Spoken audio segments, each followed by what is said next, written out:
Ешқашан жамандық жасамау әдеті. Қанағаттан, аштыққа төз. Ешқандай ат болмағаннан кедей ат жақсы. Бейтаныс адаммен сөйлескенде қуанған жөн. Кім әділдік туралы ойламаса, ол шынымен жек көруге лайық.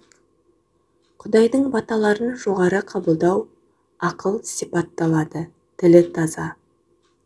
Ақыл жолды көрсетеді, жүрек қуанады. Екі әлемде де ақылды өркендеу.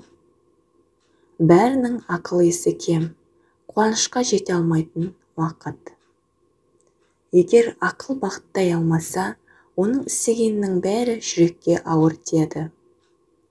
Ақылдың даңқы үшін дәнекерленген ақымақ әрдайым аяқтарымен жүреді.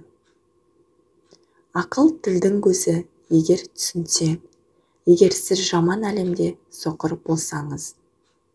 Әрқашан ақылыңды бағытта, жағымсыз істерден аулақ бол. Жүрекке білім сәулесі түскен сәт, сонда өзіңіз білетіндей ғылым шексіз.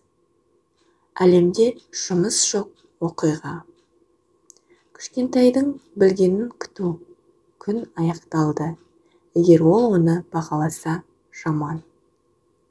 Дүниеден бас тартпайық, жақсылықтан бастайық. Жақсы да жаман да болады, жақсылықты еске алған жақсы. Жаңа жол таңдаған сайын, бұл сөгіс есту мәселесі. Егер біз әлемде жақсы есім қалдырсақ, тек артымыздан жүре беріңіз. Кім жамандық жасады? Бұл әлемде өз атын жоғалтудың салдары.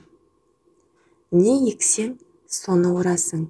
Сіз не айтсаңыз да, осы сөзді тыңдаңыз. Дүниеде ауру жоқ, ем жоқ.